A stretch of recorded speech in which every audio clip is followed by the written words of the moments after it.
Hello everyone. Hey everybody, I'm Lisa from Crafting and Cruising, and I'm here today with my Haitian son, Romano. My screen just got small. Ugh. When you get on, please say hi and let us know you're here. I'm going to pull up comments on my phone. We might have to sit back so it's not cutting our heads off. Kind of looks like it's cutting our heads off. Yeah. Okay, so I'm going to read comments, and I'm going to start this off. When you get on, please do say hi. And if you watch the replay, please let us know you're watching the replay. That would be great. And so far, I don't have any comments, but hopefully they'll be on here soon. Hey, Debbie Harris, I do see you. Welcome, welcome, welcome. I'm glad you're here. I don't know. We're trying to get the lighting right in here, but his skin's a little dark. A little dark. So I'm trying to get it toward him. Getting some light from there. So anyway, we are going to have fun today. I'm going to tell you a little bit first because some of you have been asking about my daughter's accident yesterday. Romano and I had been out shopping, and we got home and literally pulled in the driveway, and my husband kept motioning for me to pull down, which is what I was doing. And I rolled my window down, and he said, Jana just got T-boned. So I took off, not even knowing where I was going. She did actually get T-boned. The guy that hit her actually was driving erratically when he was a few streets over. His hair is wild today. He was a few streets over and cut some people off, including her. And then he turned on this road that cuts over to our house, and there's a roundabout. And evidently he just stopped in the roundabout for no reason. And then when he turned on the street, my daughter was behind him, and when he turned on the street to come here, or to come toward our house, he went under a stoplight and immediately made a U-turn. He said he missed his road. And so Jana tried to jerk her wheel to avoid him, but when she did that, he T-boned her. It knocked his car across the street into some gravel in front of a golf range. And she said he came running over to her. He was a young boy. He came running over to her. He said, ma'am, are you okay? Are you okay? And she said, yes, but what were you doing? You've been cutting people off. You stopped in the roundabout. And he goes, well, I missed my turn. I missed my street. And she goes, you could have killed you and I both, not to mention totaled my car. And he said that he looked at her car and he goes, oh, your car's not totaled, ma'am. And so anyway, then he got back in the car that he was in, which may have been stolen, and he sped off. Fortunately, there was an off-duty police officer there who stayed and gave the police officer a statement. Another older man came up and gave Jana all of his information and said, if you need me to be a witness, I will be. And then there were two young girls. Hey, Christy Spalding. There were two young girls there who actually watched him go out of the parking lot. My daughter had gotten a photograph of his license plate, and then those two girls made a video of him leaving. So they sent all that to Jana. And so we still haven't heard anything. I don't think the guy got very far because his tire looked awful. But I appreciate you all checking, and especially for your prayers. Hey, my sister Diana Rutledge, Debbie Harris, Donna Harrison, Carol Stinson. Okay, Diana, have a good time at the dentist. Haha. Debbie Harris, Christy Swan Spalding is watching. Hello, hello, hello. So this is Romano. His real name is Sergio Romain. Everybody calls me Romano. Sergio Romain. And he's from Haiti, where their language is Creole, which is a form of French. So how did we meet? I don't even know how many years ago it was. Do you? A long time ago. Probably 20 years ago. My church was going to do a mission trip to the Dominican Republic. Now, I grew up Southern Baptist, and my mom taught the GAs, Girls Auxiliary, all about missions, and I was like, I'm not going on a mission trip, Lord. I'll do anything, but please don't make me go on a mission trip. And so then I kept going to classes with my mom. Hey, Mickey Brazard. And my mom kept saying, "No, Lisa, you have to be open to what the Lord wants." And I'm like, "Okay, Lord, if you're going to send me on a mission trip, do it to the beach somewhere, but don't send me anywhere overseas, especially not to Africa. Don't tell the Lord what to do, because He'll do it. He'll do what you tell Him not to do." So anyway, my church was going on a mission trip to the Dominican Republic. And so I signed up to go. I was the only one from my family. And when we got there, Romano was one of our translators. Everybody fell in love with him. Everybody wanted to be around Romano. At that time, he had a church. Did you have a church then with Go? No, you were just a translator. I was a translator. You were just a translator, yeah, and then doing sports ministries. And so in subsequent years, my husband went on some of the trips. One of my daughters went on one of the trips and ended up studying abroad there for a semester, getting her degree in nursing. And so from that experience of many, many years going to the Dominican, I gained a Haitian son. I gained a Dominican son named Amaury. And I gained a Dominican daughter named Viviana, whom you all heard me talk about because I've been to her house before in Arizona. In fact, when I go to Debbie's events in Arizona, that's who I stay with. So, anyway, I have been richly, richly blessed with learning, seeing how other parts of the world live, which I learned from missions that's how the majority of the world lives. We in the United States live in the minority. And so I fell in love with the Dominican Republic. Of course, it has beautiful places around there with beaches and ruins and some really, really pretty places. The area that we worked in wasn't as lush as green. And we worked with helping build some churches down there. And one year I remember it rained really, really hard in front of the dorm where we were staying, which was right around the corner from your house and from my Dominican daughter's house, and her house flooded. And so we went and cleaned that up. So anyway, from there I started doing missions in Africa. Romano left the organization that we were originally doing missions with in the Dominican Republic and went out on his own, and started with an organization for a while, and then eventually left, and now he's totally on his own, and he's going to tell you about that. So before we get started, let me show you just a few pictures.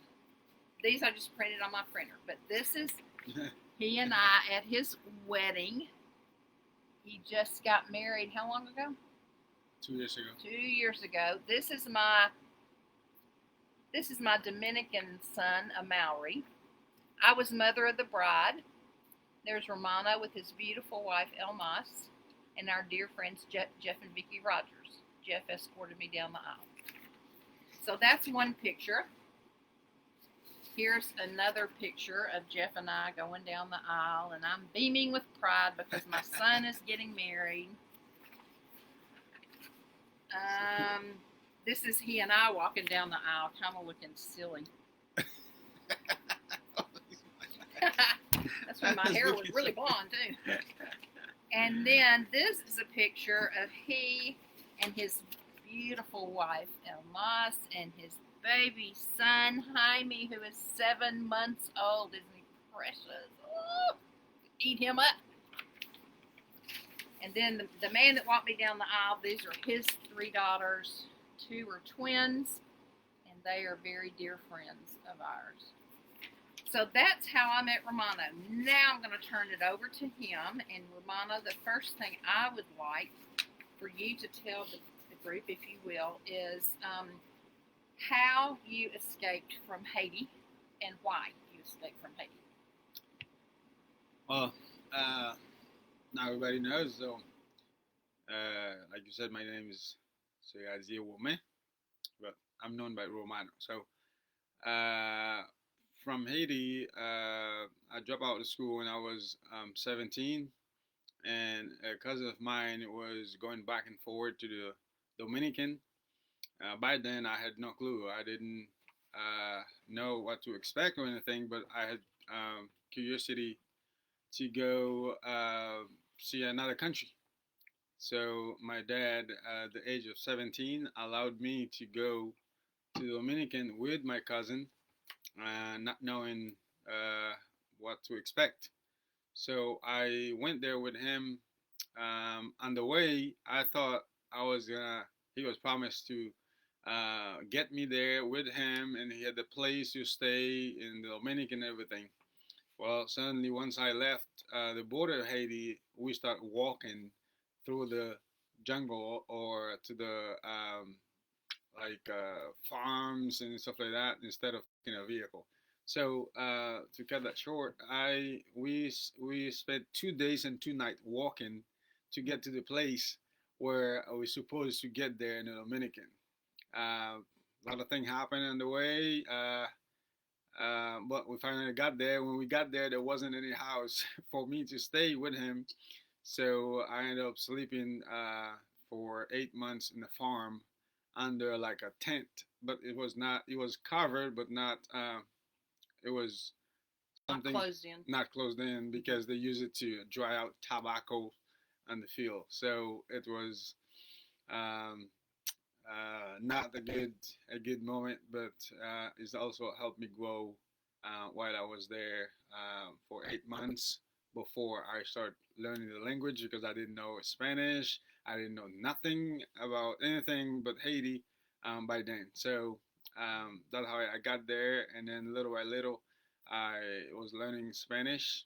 At the beginning, since I didn't know, when I started doing something I went to sow rice like 3 in the morning, and then making 50 pesos a day, and then that would be just enough to eat one meal for the day. 50 pesos a day would be what in American dollars? Well, right now it's $1. $1. So Yeah, he's making $1 a day. yeah, by 98. So and whatever I would have left, I would buy some like Spanish words and put them together and form phrase. That way, I could learn some Spanish and to be able to communicate with people, Dominicans, so I could get myself kind of like settle in the Dominican. So and then I got to visit a church a Dominican took me to, and the pastor gave me a Spanish Bible, and I had my French little New Testament, and I started just learning back and forth, reading, and that's how I learned Spanish. So that's how I started, how I got to Dominican. So when you were coming from Haiti to the Dominican, was there ever a time where you were like people confronted you or tried to get you to go back or you were afraid or Yeah, I mean, I'm walking, I had no idea. And as we walked, because it was illegal by then, there was they tried to get you that were trying to avoid all the places where we'd have the police or the mm-hmm. soldiers like trying to get illegal people to go get them back. And as we were walking like in a rice field, and then there was a guard hiding behind a big truck. Well, those truck they harvest rice with, and then he pulled up on us with a gun, and then we were three together walking, and my cousin and his friends they ran, and then I started running, but when the guy was pointing at me, I didn't know what to do, so I stayed there. I'm like, I don't want him to shoot me, and but they knew he wouldn't shoot him, and he said, "Where are you going?" Well, why then I didn't speak Spanish, and then I didn't know what to say, and then they saw me stay, so they came back and they negotiated with the soldier and give him like each one of us, I think by then like a 98 20 peso each, like 60 pesos, and that was, I mean, good for him. And he said he let it go after that, and he said, don't go this way, go the other way, the other direction, because you might find others. So that's one of the difficulties. Well, I'd say I encountered on the way, but also to swim the river you have to cross. You have to swim because otherwise, if you go to the regular place, mm-hmm. they're gonna arrest you and take you back. So they knew it. So we had to go through the mountain and the fountain and stuff like that. Yeah. Wow. Can y'all imagine? Can you just imagine? Okay, so when you got to the Dominican, you lived in the tent, and how did you make money? Well, like I said, the first thing I did, I went to sow rice, but that wasn't a good way for me to make money because 50 peso I made, 50 peso I ate because the food they would sell for the day was it cost 50 peso by then, and only one meal. So I left that and I started finding little things to do on the farm, like cleaning the farm with shovel and machete, cutting grass and stuff like that. And sometimes I would like spend the night just trying to get the plantain to as we harvest the plant them and then take care of the plantain field. Um, and I would spend the night because water would come. You'd have to put water in the whole farm, and everybody wanted it. It would be a certain time, so I would be one helping to get the field wet Hmm. for the plantain, and that's kind of one of the jobs that I started doing, and they would pay me a little money by then. But how did you get people to even agree to hire you since you were from Haiti? Well, when I started learning putting words together, Hmm. like I said, I had the Bible, so I could see what Spanish and stuff like that. So there was a guy. He would come to his farm and work every day. He would bring like salami and then bring like a can and then boil plantain on the field. So I had a machete. Every time he was cutting the grass and cleaning, I would go help him. So I didn't know much Spanish, but he liked it.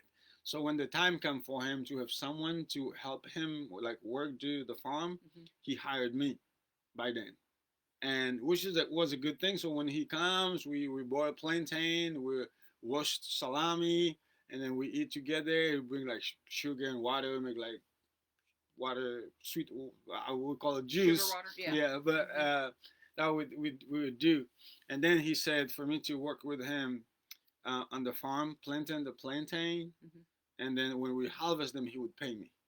Well, I did that, and then he gave me a little money to just like eat every day and stuff Hmm. like that. So unfortunately, when the time came to harvest the plantain, there was a big hurricane that came and took everything down, Oh, and he lost everything. oh my Therefore, I goodness. didn't get no money and nothing for the whole year. Mm. But he still, we still stay friends, and after that, I did the other little job to keep uh, living, and that's how we get more and more. And after that, we started over again, and then differently. So yeah. So God clearly was working by getting you past those guards and getting you there safely and even getting you a job. But if those of you on here may not know that there is a lot of animosity between the Dominican Republic and Haiti. They both occupy the island of Hispaniola. But I think the hasn't the problem mostly been that Haiti thinks they own the island first, and DR thinks they own the island first, and there's still a lot of animosity. Romano will tell you about, which even makes it unsafe many times for him to even be in the Dominican, though that's where he feels like the Lord has led him. So, talk a little bit about the animosity of the two countries. Yes. The Dominican was occupied for 22 years by Haitian. Sorry, guys. So, so in a way, the Haitian were the one who was ruling with a Haitian president over the island because it's one island but became two country. But Haiti was in a better position, and the president or the emperor, how they call it, was leading the whole island. So Dominican were occupied the country by Haitian for 22 years. After they got freedom from Haiti, then we always have conflicts. And so now we say Dominican don't like Haitian, and a lot of Haitian don't like Dominican. But um, people understand it that way naturally. But unfortunately, we know it's not about Haitian or Dominican. It's a sinful word. We'll leave it. So for us that now know Jesus, we know it's not about Dominican or Haitian, but it's about human being. So that has existed and still exists between Haitian and Dominican. there's always a battle. So living in the Dominican as Haitian, it is not easy. I mean, God make a way. There's no way, like we know. So because of that, now the Dominican, after they got their freedom, they are a better country, I'd say, financial wise than Haiti. But the country, everything in general. So that's why a lot of Haitians come to Dominican now to work or to study, to go to university, and a lot of things. But still, that battle still exists between them. So the relationship is not so good because they remember when they were under the ruling of Haitian, and now the Dominican is better, and they're the one who kind of like giving the Haitian opportunity to work and stuff like that. So they're like, Haitians just say, "Are we better than you?" And now Dominicans say, "Are we better than you? Our country is better." Blah blah. So that's always going on. But you can find a way as Christians to live together. Understanding is not about Dominican or Haitian, but it's human being, and God wants us to live together. And thank God that I've become part of that, to kind of like always working on making peace between Dominican and Haitian, and also helping the Haitian to live a better life even in a foreign country. Right. And you went to college, right? Yes, I did. In the Dominican. In the Dominican. I finished my high school in the Dominican, and then went to college there in the Dominican. I didn't finish in Haiti. And how many languages do you speak?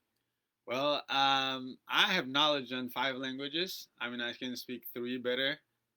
Like my first language is Creole, and then French, and then Spanish. But I went to learn like English and Portuguese, and I have knowledge in Chinese and German and stuff like that. But I can't say I speak them, but I speak Creole, French, Spanish, and English, and I can speak some Portuguese, and then knowledge on the others. So. Gotcha. Okay, so when you came from Haiti, your country is very, maybe not the whole country, but many people are very rooted in witch doctors, that the witch doctors are like the cure-all. If something is ailing you, if you're sick, it doesn't matter how bad, the witch doctor is called, and then spirits summoned or whatever to try to heal you. That's how you grew up, right? Yes. Okay, so talk a little bit about that and how you ended up finding the Lord when you got to the Dominican. Well, actually, I found the Lord in Haiti. Oh, okay. Before I left. Okay. I left my parents. Of course, I was raised doing that voodoo, witchcraft, in the country, everything. When I was 15, I left my parents. I went to live with my brothers in Port-au-Prince, capital of Haiti, and one of my brother was already a Christian and invited me to his church. Oh, okay. So after a while, in '96, I accepted Christ. Okay. And then 2 years after, I went to the Dominican. So, that's what I was raised in. But my parents, that's what they were doing until actually recently. Yeah, we're gonna tell you finally that in a minute. come to a place and they got Jesus. But yes, I was raised as that, and everybody, in the countryside or people everywhere who believe in that, once they sick, instead of seeking for a hospital or a doctor, they go for a witch doctor. So that's what they believe in, and everything they do, they believe in those spirits, and they believe in whatever. So that's what they practice. So after knowing Christ, I realized, know the truth, and do things differently, believe in God through Jesus Christ, and then that what He has us, like He says in the Second Corinthians, that we are like ambassador for Jesus Christ, and then so that's what I do today. And y'all, his mom and dad are older, and they live in the countryside in Haiti, which means they don't have electricity, they don't have running water. I think your mom just got a bathroom a few years ago when you went to build it for her, right? Yeah. And so they have never, until recently, they've never been in a place that has lights overhead, electricity, a washing machine. Um, the little markets that they go to are very small. They just go to get what they need for immediacy. And so they have the baby now. And so recently he was able to bring his mom and dad to the Dominican from Haiti, which was a really unique experience. Funny, but so, so precious. And he has been praying for his mom and dad to find the Lord for years and years. He had a sister that they called the witch doctor for that ended up passing away. Did you have other relatives that? Two sisters, two brothers. Okay, two Same thing. sisters and two brothers. Call for the witch doctor. Witch doctor came. Nothing happened. They both passed away. He also lost a brother in the earthquake. And at that time, he brought that brother's children to the Dominican to try to raise himself. He wasn't married at the time, and he was living on a very, very limited income, but he was taking care of his niece and nephew who had lost their father in the earthquake.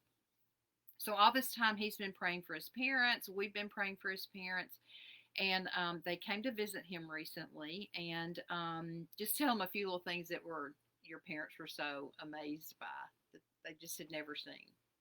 Yeah, they're like Mama Lisa was saying, they've never been, for the most part, they were raised in the farm with mud road.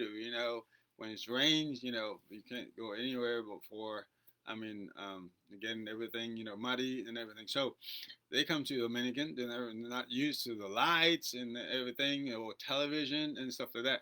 So when they came, my mom especially called the bulb lights fire. So so when she, instead of saying like turn off the lights, she would say like turn off the fire, or the fire is on, and then we would be like, what, fire is on? Like, what do you mean? we check it's not fire, is a light. So because they're not used to that. And then one time we went to the church. Well, we usually have church like at night, a Bible study, like at 7 to 9. So by the time we get to the church, it's already dark. So, but we have light we use. So they went and participated with us in the Bible study, and we went home like 9:30, and then we're in there.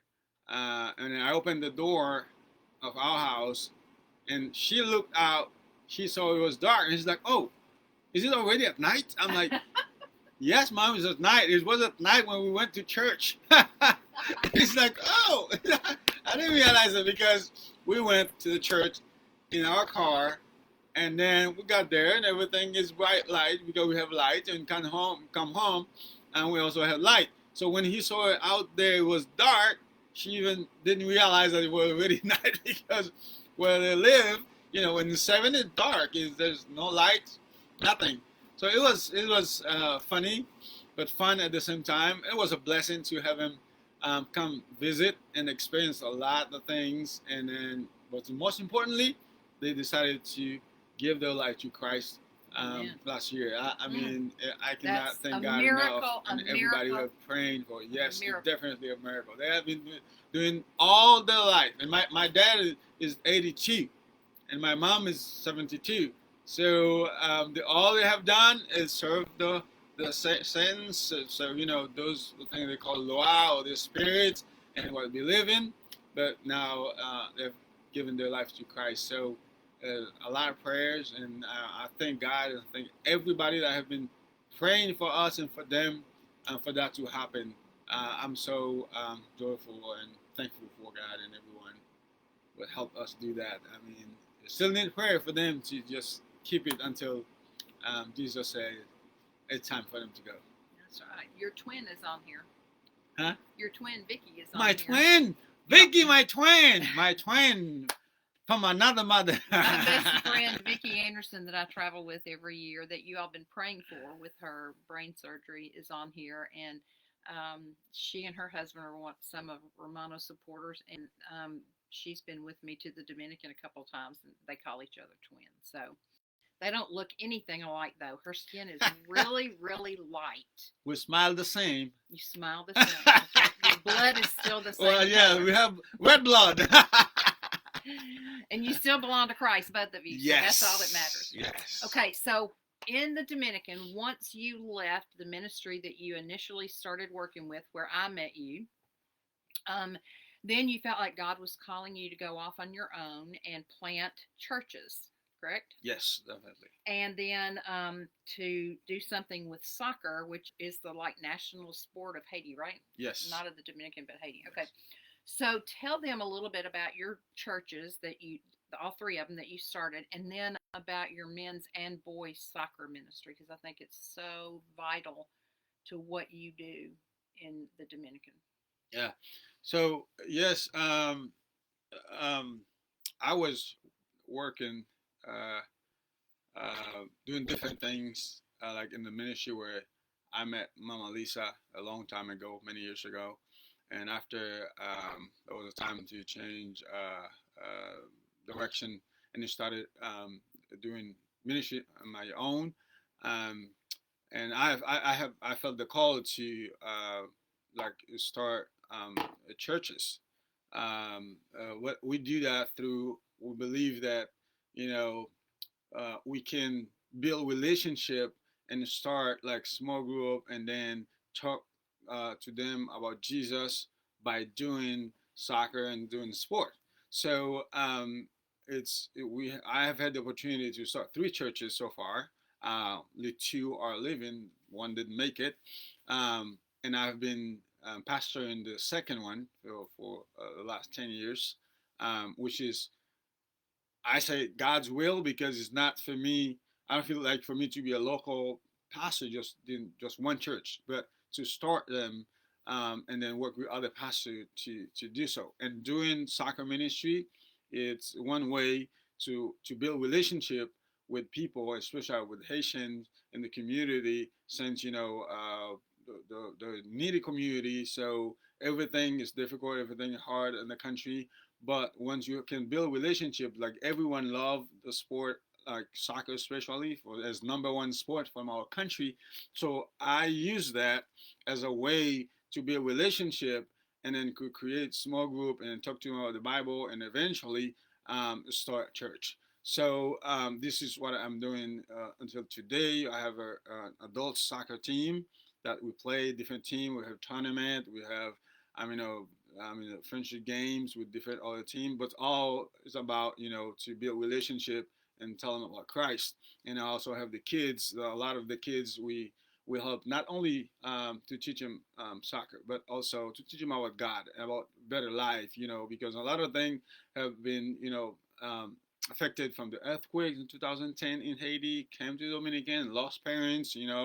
They not all of them get a way to get education in the country. So because their cousin they live with, or a brother or sister live with, trying to make a life living, and some of the kids stay there, so they don't get really a good parenting. So having the opportunity to teach them soccer, and also teach them Bible verses, and then talk to them, just a voice, a way to invest something positive in their life as they grow. Since a lot of them not even be able to go to school because they don't have the right papers and stuff like that. So a lot of things we can do with them by teaching them Bible verses, teaching them soccer, and then a good behavior and obedience and everything, just help them to just have a better way of growing in the community, as they try to make a life in the Dominican. So that's what we do.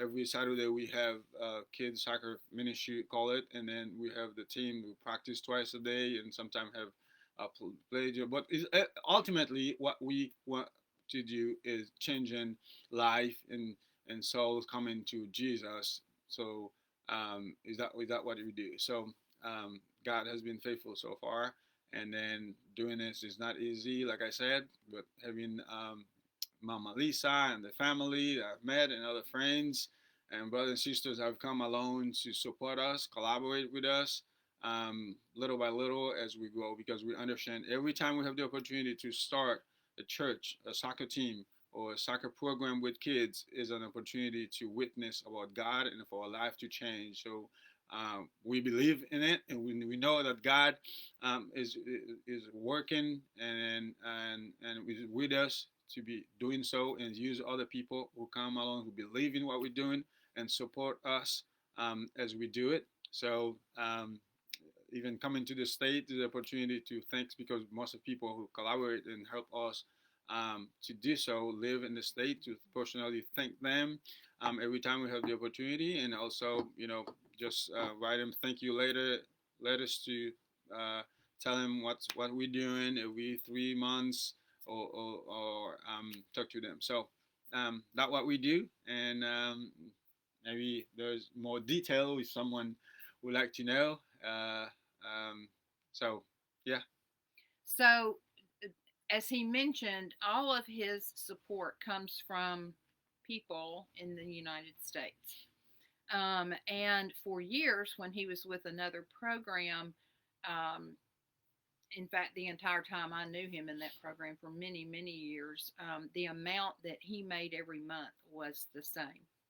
Um, and I don't want to reveal too much, but let's just say it was way less than $1,000 a month. Now, granted, it doesn't cost quite as much to live over there as it does to live here, but he still has rent, he still has utilities, he still has vehicles and vehicle repairs that have to be taken care of, food now for not just him, but for a wife and a baby too, medical expenses, insurance. And then what happens a lot of times, or at least it used to, you can correct me if I'm wrong, but if something happens with one of his Haitian soccer players, for example, and this can happen, they can be riding, a lot of them have motorcycles, they can be riding their motorcycle and a gang member can jump out and confiscate their motorcycle, grab them, grab the keys, whatever, and steal the motorcycle, and can even hurt the people. And I remember many times him telling me that in the middle of the night he would receive calls for somebody saying, "Can you please come to the hospital? I'm sick. I fell. I got attacked, or whatever." And he would go. But many times those people didn't have money to pay for medical care. And so Romano would jump in there and take care of them, even if it meant he didn't have a lot of food or didn't have a lot of gas to go back and forth. Um, some of his church members can't easily get to church, and so there have been times where he's had to pick them up and then take them home after church. So it's not an easy job, and we all know as Christians that God has said, "Whenever you've done it unto the least of one of these, you've done it unto me." And so when Romano he came 6 times before, I think, before his visa ran out. And what he does is he comes to the States and then he goes around and spends time with his supporters. He has supporters in Ohio. He has lots of supporters in Kentucky, several in Tennessee, in Florida. Any place else? Um, Colorado, you did have. I don't think that. no. So this is kind of his home base. In fact, he's been in the motorhome. This has been his home this week, and it'll be his home next week. But he's fixing to go to Kentucky for several days. He's going to preach in a church in Kentucky that we funnel all of his support through, so that we know it's getting to him safely. So he'll be preaching there. But I think at this particular time, on an average, he has about 8 or 9 supporters.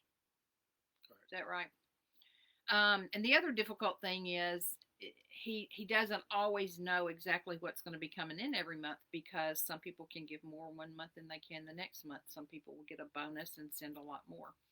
So we are asking for any of you on here who are interested in a one-time gift, in an ongoing monthly gift. And if you can't do either one of those, that's totally fine, but we know you can pray for his ministry, for his wife and his baby, his health, his safety, for his family. And so we're asking you above all else to pray. But if any of you are interested in possibly supporting him, you can contact him after this live is over. I will put a link to his personal Facebook page where you can get in touch with him. You also know how to get in touch with me, and I can, if you are interested in becoming a supporter, I can give you the information of Richland Baptist Church in Kentucky, Morgantown, Kentucky. They're the ones that we funnel his support through. One of these days, I hope I can take a trip over there and maybe take some people with me. We Yes, can come over there and please. work with your ministry. So that would be That would fun be too. awesome. So, Yeah, very does encouraging. anybody have any questions for Romano at all that you would like to ask? So groaning, I think, asking some question about organization. Um, One thing I wanted to add. I mean, this is, as Christian, we understand it is a mission. Once you come to Christ, is also the responsibility from God to also help people come to. So whatever we do is our mission, Right. to do so. So whether you are there out on the field or you somewhere you're supporting people who are there, it's is a mission. So in God's kingdom, that's like Jesus was praying and tell disciples, may his kingdom come to earth just like been done in heaven. So I believe that we are on a mission, like I said. So what I'm doing on the field, and people who support here, they also are part of it and mission. Mm-hmm. So it doesn't matter if you go or you support who go or you pray for those who are doing it, and the thing is, I think we are on a mission. So um, it's not easy, but it's good because we're working for the kingdom, and God is with us. Like I said, I mean, we don't have like organization that support us necessarily, but individual. Like I said, I think we have 7 now, so it's we have big goal, but it's a long way to go. But we believe that God will, and then if he doesn't, we'll still stick out with him and knowing that he's going to do it because we have, as Christians, we work on faith, and I believe that God will continue blessing what we do and blessing people who bless us, and then everybody who's praying and can be praying for us or supporting us or would like to come on board and believe what we're doing. Yes, is an invitation. So like I said, like Mama Lisa just said, there's any questions or detail about everything, you can know it. You can ask, and then we'll be glad to um, tell you what we know. And things come up from time to time too. So if you're a person who says maybe I can help on occasion, if you'll just drop me a note and let me know that, a personal message, or you can send me an email to craftandcruise@gmail.com. Spell out the word and. There's things that come up all the time. His motorcycle got stolen one day outside of church. That was his transportation. So he had to find another motorcycle. So that's one of those things that when you have support coming in to pay your bills, you're not expecting those things. One time he went back to Haiti. As soon as he crossed over the border, he was on a motorcycle to go see his family. His glasses were stolen. His cell phone was swiped. Did you get your cell phone back? My cell phone? Yeah. No, I had to get a new. You had to get a new cell phone and glasses. So things like that come up from time to time, just like we all go through that kind of stuff. My daughter having an accident yesterday, and probably the guy didn't have insurance. So it's things like that that come up from time to time that are not planned for. And on the money that he makes, he's not able to do a lot of savings. And so he depends on us as his supporters, to help him out. And like I said, there's occasionally a time will come up where something will be needed. Or at Christmas, we like to send him a Christmas gift. He does an anniversary with his church. Tell him what you do at the anniversary and how people can support in that. Well, the anniversary we have every August, the middle or by the end of August with our anniversary. We usually celebrate what God, is doing through our ministry, our church, and we invite people. Not only people that's part of the church, but it's an opportunity also to invite people, even non-believers in the community that know we exist, we live there, and for them to come be part of it, just celebrate with us what God is doing, and through that we witness to them, and some of them, decide to give their life to Christ, and sometimes we do it like however we can, because sometimes we're not able to do like we usually want to do like a big meal and then buy chicken and rice like people like, and that day we just celebrate. Um, so we do that every year, and we also like for Christmas or the beginning of the year we have like a meal, Hmm. like just because everybody um, by the end of the celebrate Christmas different ways. But living in a needy community in a foreign country for us, excuse me, as Haitian, many people can't do it by themselves or have something to thank God for the whole years that went on or for the beginning of the New Year's. So as church, we try to have something to celebrate with them and have the community to be part of it to do so. So every time, there's a cost. Not every time we can do it according to what we have.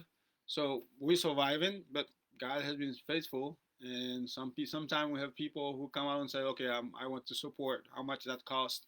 and do it. Help you to do it and celebrate. How many people?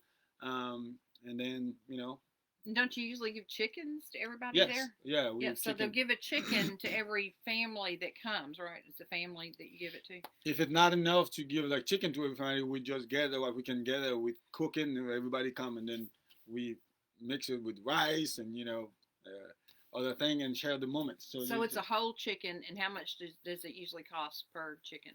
or usually like it would cost like uh, $20, $25. Thing going Nothing. up and up with food, Yeah, just and every time it exactly. can change.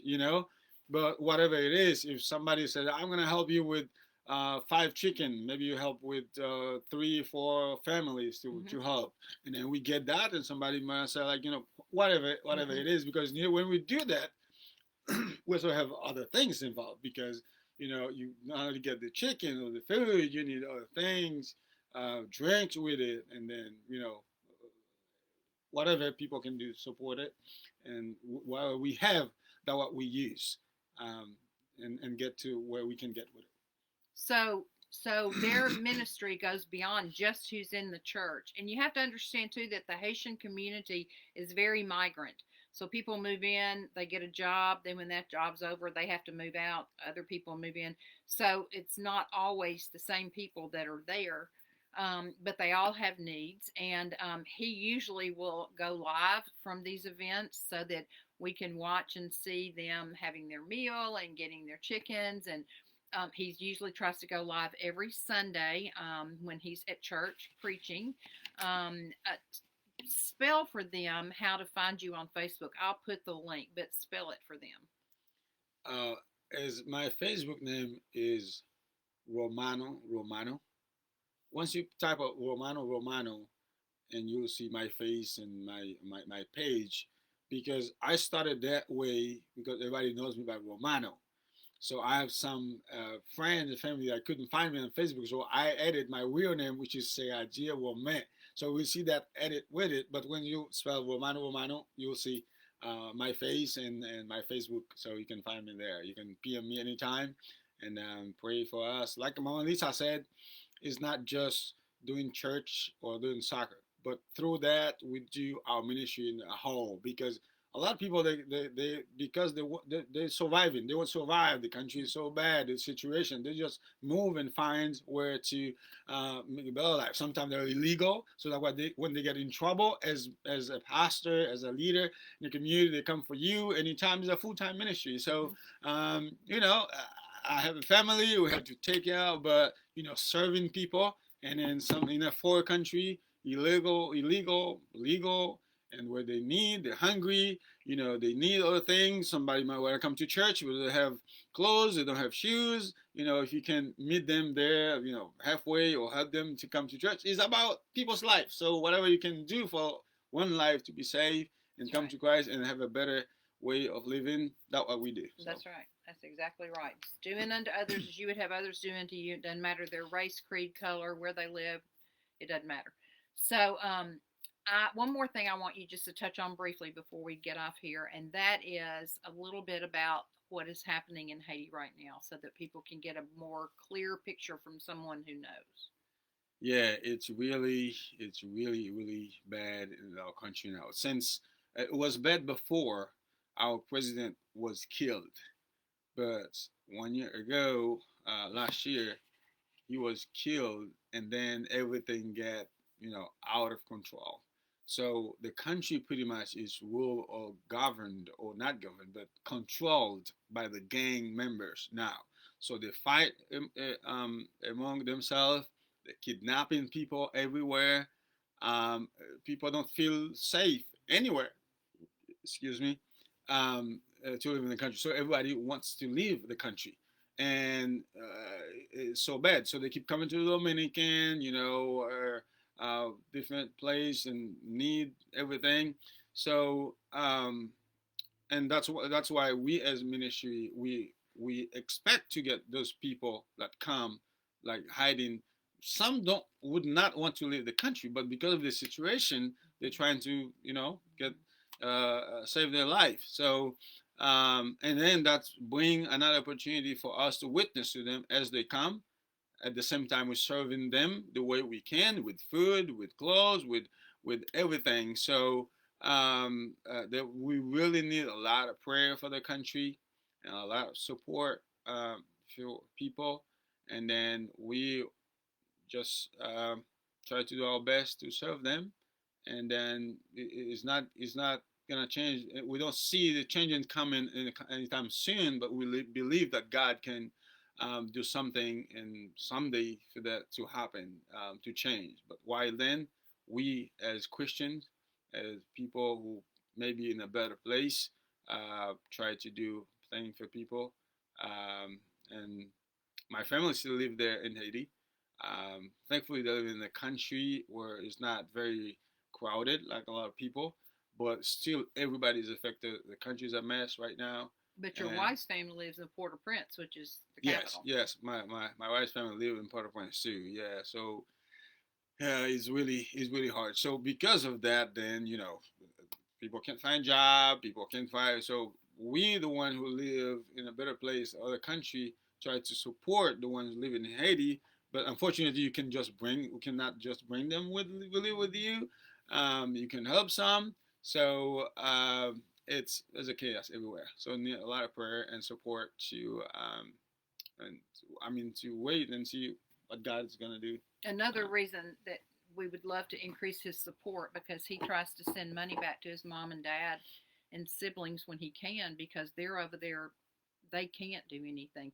He was telling me when he went to get his parents, they rode, four of them, on a motorcycle, 8 hours.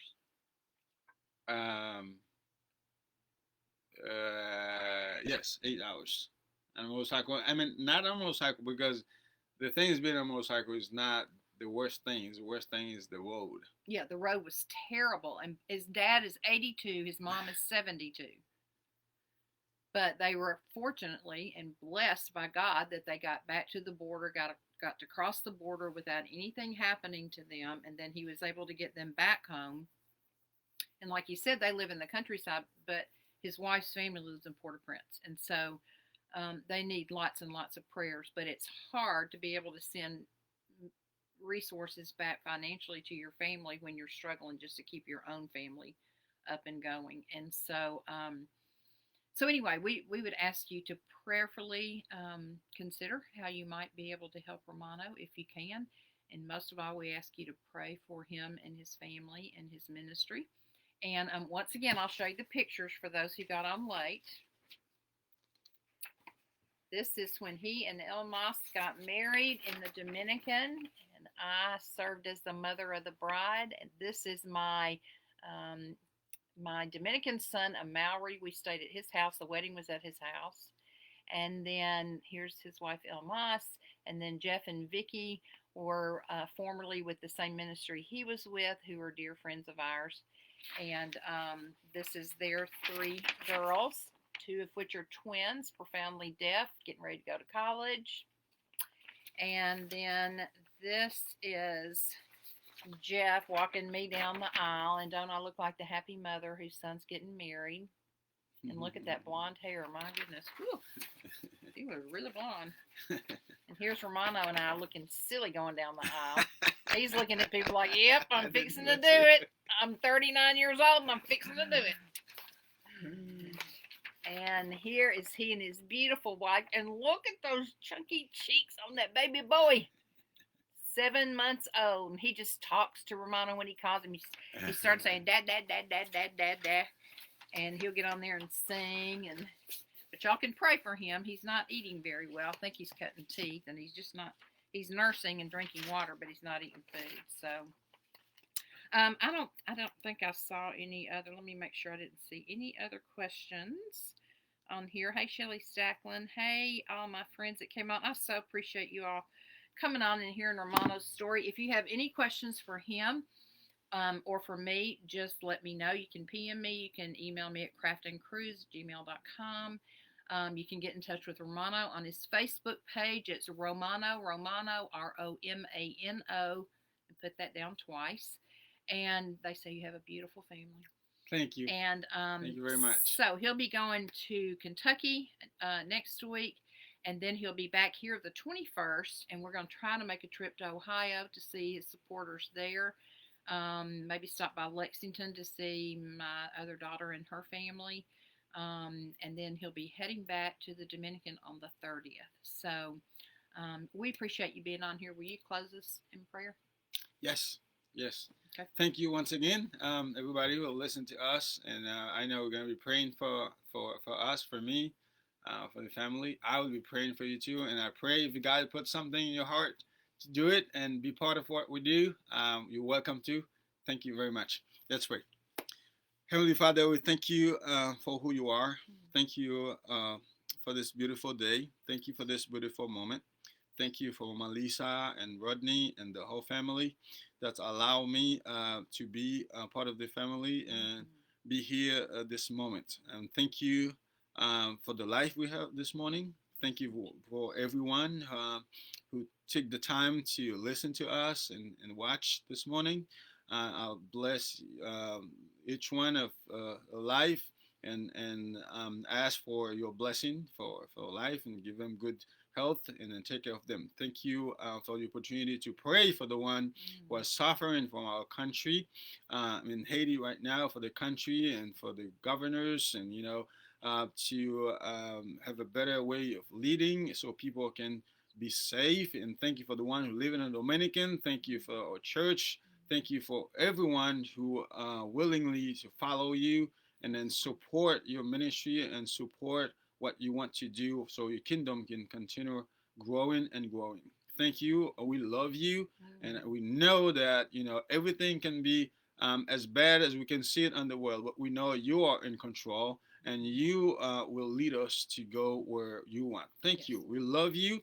And we ask you all that in Jesus' name. Amen. Amen. Okay, guys. Thank you again for being on. I love each and every one of you. If you're not following Crafting and Cruising, I hope you'll hit the follow button and come back. And I will see you Thursday night. We're going to be going camping. I don't know what we're going to do for our craft, but we'll do something Thursday night. So I'll see you guys later. Bye-bye. Bye.